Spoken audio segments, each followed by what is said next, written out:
The Tesla Model S can supposedly act as a boat, YouTube is bringing live streaming to your mobile device, and the Steam summer sale is officially on. That's what I like.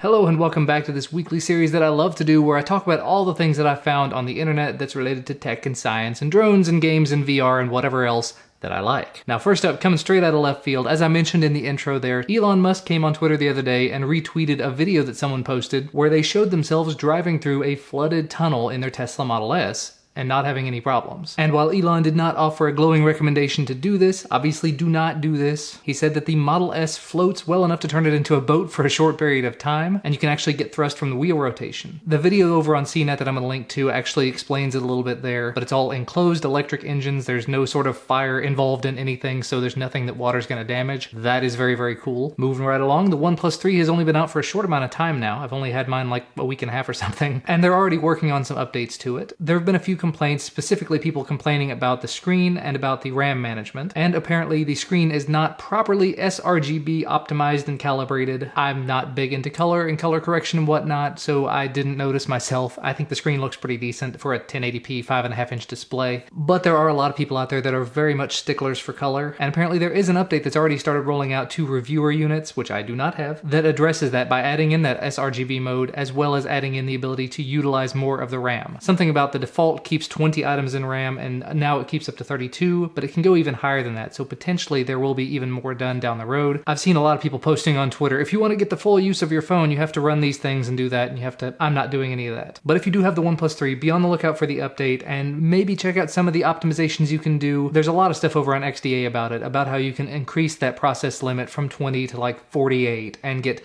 all of the RAM usage. Next up, T-Mobile, stepping outside the Un-carrier box yet again, has announced that for the summer they're offering unlimited data for European travel. And I'm actually going to go look at their announcement real quick to see if there's anything about restrictions and whatnot. Yeah, the fine print on this article just says you have to have qualifying postpaid service, which unfortunately I do not. It says unlimited talk and text for direct communications between two people in 140 countries. Primary usage must occur on a US network, so don't expect that you're going to be able to go over to Europe and use your phone for 100% of the entire summer. But if you're just going on a quick trip, this looks like it will be an amazing offering. Amazon is rolling out a brand new Kindle, as they tend to do. It's available for pre-order right now, and it's going to be $80, releasing on July 7th. Adds in a few things like Bluetooth, double the memory, as well as a touchscreen, but at the same time, it also has a much lower resolution screen. It's 167 ppi, so it kind of depends on how you're feeling about that. The Kindle that I currently have, it gets the job done, it looks amazing. I'm sure if you're in the market for one though, this might be a good option. Next up, there's actually a few Google-related YouTube-type stories all kind of bundled together here. One, Google has updated their Nexus handset support page,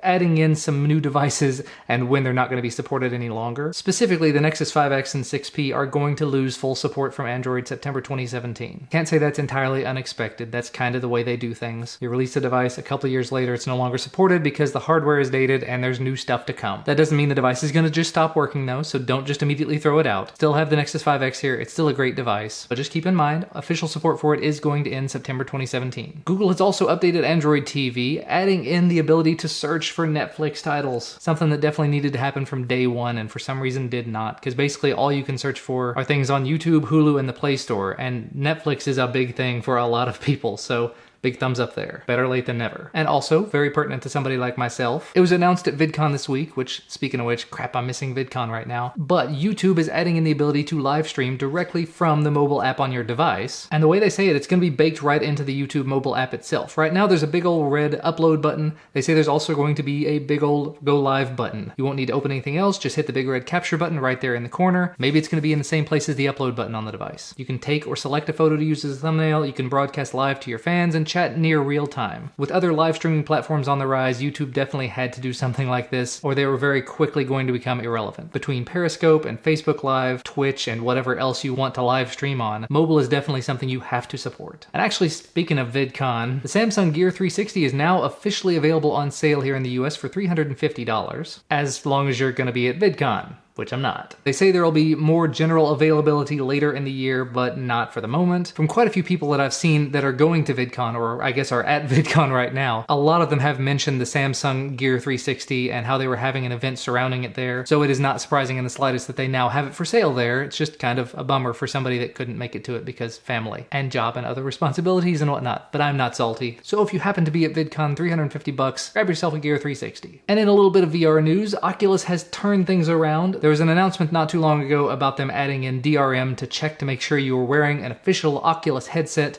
or else certain games would not work. The internet was, obviously and rightfully so, very, very upset. And so they've gone ahead and turned around on that one and said, sorry about that, we made a mistake. So as an owner of the HTC Vive, that's definitely very awesome to see. There's now a hardware option for your Android phone called Hyperkin that is a $60 peripheral that you'll slide onto the bottom of your phone that effectively turns it into a Game Boy, like a Nintendo Game Boy. If you don't remember the Game Boy, if you're too young for that, wow, I feel old. But it's going to be about December 1st when they do become available, and it gives you the option to actually put cartridges into the back of your phone, working with both Game Boy and Game Boy Color cartridges. Looking at the site very quickly here, it mentions Android 4.4.4 as a requirement, and on the go, because some devices don't do the USB on the go connectivity, that makes sense. And it's a double-sided micro USB port, so presumably if your device faces one way or the other, you should be okay to plug it in, and it should face the right direction. Very cool. I don't know if I can see myself doing that, but maybe. Might make a fun video. Following in the same vein as Minecraft, EDU happened a while back and made a big splash in the classroom. Civilization is now looking to do the same thing with CivilizationEDU. I gotta say, where were all these things when we were in school? When I was in school specifically. Of course, when I was in school, the earliest days,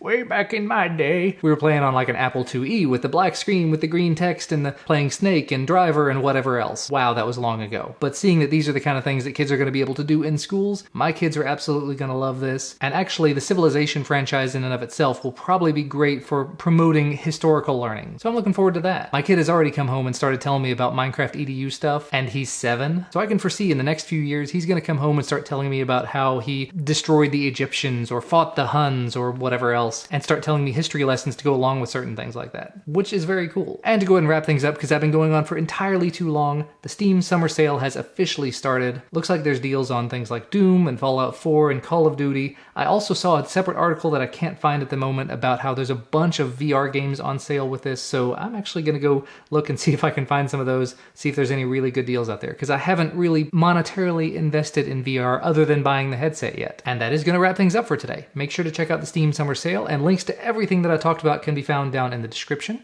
Remember to leave a thumbs up down below this video if you liked it, subscribe to receive more of these videos when they become available, and we will see you again next time.